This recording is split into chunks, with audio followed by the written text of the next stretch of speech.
ஓம் பிரபன்னபாரிஜாதாய தோத்ரவேத்ரைகபாணயே ஞானமுத்ராய கிருஷ்ணாய கீதாமிருததுஹே நமः.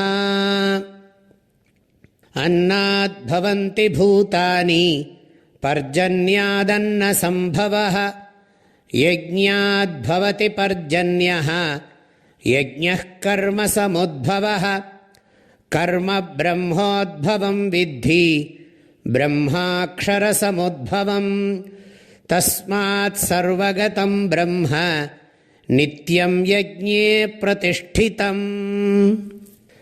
இந்த 14, 15 2 ஸ்லோகத்தையும் சேர்த்து தான் படிக்கணும். பகவான் ஸ்ரீகிருஷ்ணர் இந்த 2 ஸ்லோகத்து மூலம் கர்மத்தை யோகமாக செய்யறதுக்கு இன்னொரு பாவனையை சொல்லி கொடுக்குறார்.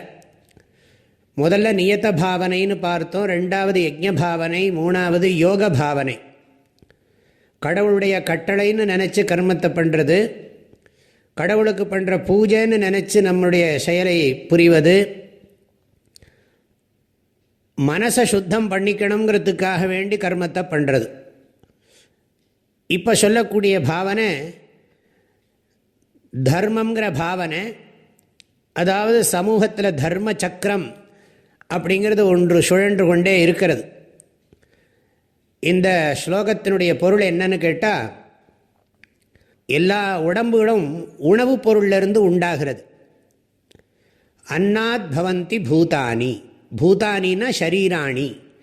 எல்லாருடைய உடம்பும் உணவுலேருந்து தான் உற்பத்தி ஆகிறது. இதனுடைய சூக்ஷ்மம் எல்லாருக்கும் நன்றாகவே தெரியும். உணவு எதனால் வருகிறது அப்படின்னு கேட்டால், உணவு மழையினுடைய துணையினால் தான் வருது. மழை பெஞ்சாத்தானே உணவும் கிடைக்கும், தான் ஒரு உணவாகிறதுன்னு திருக்குறளில் படிக்கிறோம் இல்லையா? துப்பார்க்கு துப்பாய துப்பாக்கி துப்பார்க்கு துப்பாய தூவும் மழை அப்படிங்கிறார் திருவள்ளுவர். இந்த மழைங்கிறது உணவுப் பொருளை உண்டு பண்ணுவதோடு மட்டுமல்லாமல் தானும் ஒரு உணவுப் பொருளாக இருந்து உதவுகிறது, உடல் வாழ்க்கைக்கு உதவுகிறது என்பதை இந்த திருக்குறளும் சொல்லியிருக்கு. ஆகையினால மழையினால தான் உணவுப் பொருள்களெல்லாம் உற்பத்தி ஆகின்றன. மழை எதனால் வருகிறது அப்படின்னு கேட்டால், நாம் முறையாக வாழ்கிற வாழ்க்கையின் மூலம் ஏற்படுற ஒரு கண்ணுக்கு தெரியாத ஒரு சக்தி. இதில் நம்பிக்கை இருக்கிறவர்கள் தான் இதை ஏற்றுக்கொள்ள முடியும். வள்ளுவரே மழைங்கிற வான் சிறப்பு அதிகாரத்தில் சொல்கிறார், நீரின்றி அமையாத உலகனின் யார் யாருக்கும் வானின்று அமையாது ஒழுக்குன்னு இன்னொரு திருக்குறள் இருக்குது. இந்த உலகத்துக்கு எல்லாருக்கும் தண்ணீர் தேவை. நீரின்றி அமையாது உலகு அப்படின்னு சொன்னால், மழை வானின்று வான் ஒழுக்கின்றி அமையாதுன்னு சொல்லுவார்கள் சிலர். ஒழுக்கின்றி வான் அமையாது, வானின்றி நீர் அமையாதுன்னு படிக்கணும். ஒழுக்கம்ங்கிறது இந்த இடத்துல ஒழுக்கு என்பதை ஒழுக்கம் என்றும் சொல்கிற வழக்கம். ஆகையினால நம்ம ஒழுங்காக வாழ்ந்தோம்னா அதுக்கு ஒரு மாபெரும் சக்தி இருக்குது. அந்த சக்தியை தான் இங்கே யஜ்ஞங்கிற சொல் குறிப்பிடுகிறது. இதற்கு விளக்க உரை ஆசிரியர்கள்லாம் அபூர்வம் என்று சொல்லுகிறார்கள். அதாவது நாம் செய்யக்கூடிய ஒழுக்கமான முறையான நல்ல செயல்களுக்கு ஏற்படுற ஒரு சக்தி இருக்குது. அந்த சக்தி தான் மழையாக பொழிகிறது. மழை உணவுப் பொருளாக மாறுகிறது, உணவுப் பொருளுக்கு துணை புரிகிறது. அந்த உணவுப் பொருள் தான் சரீரத்தை உண்டு பண்ணுறது, உடம்பை உண்டு பண்ணுறதுன்னு பார்க்குறோம். சரி, அந்த அபூர்வம், அந்த அதிருஷ்ட சக்தி எதனால் வருகிறது? புண்ணியம்னு அர்த்தம். சுருக்கமாக சொன்னால் புண்ணியத்தினால தான் மழை பெய்யுறதுன்னு சொல்கிறோம். அந்த புண்ணியம் எதனால் வருகிறதுன்னா, நாம் செய்யக்கூடிய மனதினாலும் வாக்கினாலும் உடம்பினாலையும் பண்ணக்கூடிய கிரியைகளால் தான் ஏற்படுகிறது. யஜ்ஞா கர்ம சமுத்பவா. சரி, இந்த காரியத்தை எல்லாம் எப்படி செய்யறது, எப்படி நம்ம எண்ணணும், எப்படி பேசணும், எப்படி செயல் புரியணுங்கிறது எங்கே சொல்லப்பட்டிருக்குன்னு கேட்டால், கர்ம பிரம்மோத்பவம் வித்தி.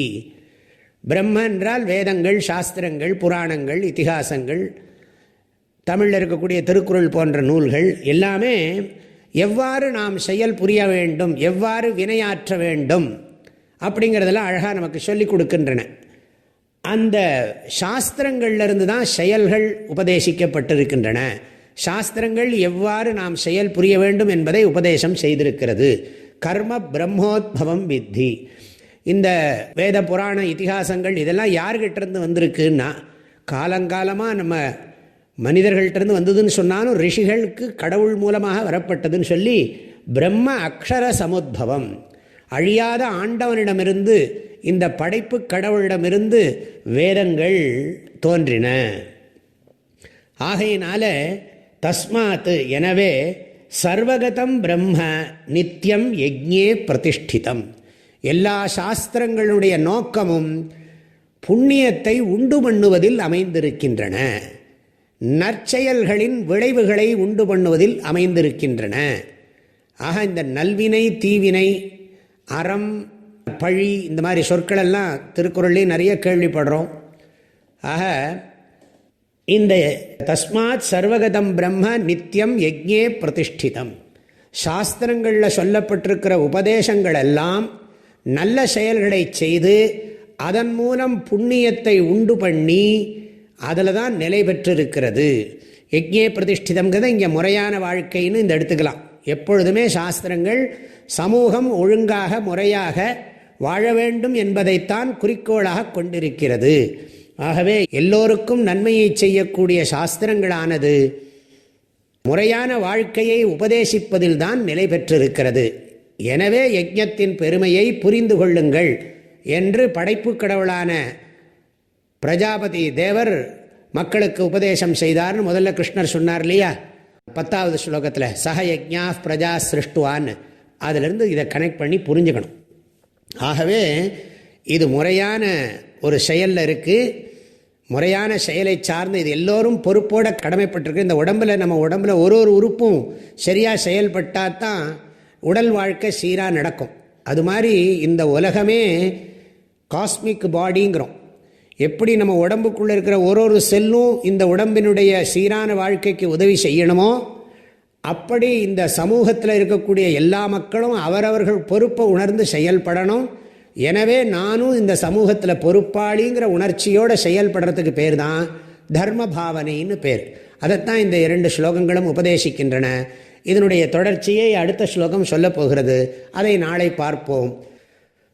அன்னாத் பவந்தி பூதானி பர்ஜன்யாதன்ன சம்பவः யஜ்ஞாத் பவதி பர்ஜன்யः யஜ்ஞः கர்ம சமுத்பவः கர்ம பிரம்மோத்பவம் வித்தி பிரம்மாக்ஷர சமுத்பவம் தஸ்மாத் சர்வகதம் பிரம்ம நித்யம் யஜ்ஞே பிரதிஷ்டிதம். எல்லோருக்கும் மனமார்ந்த நல்வாழ்த்துக்கள். ஹரிவோம். ஓம்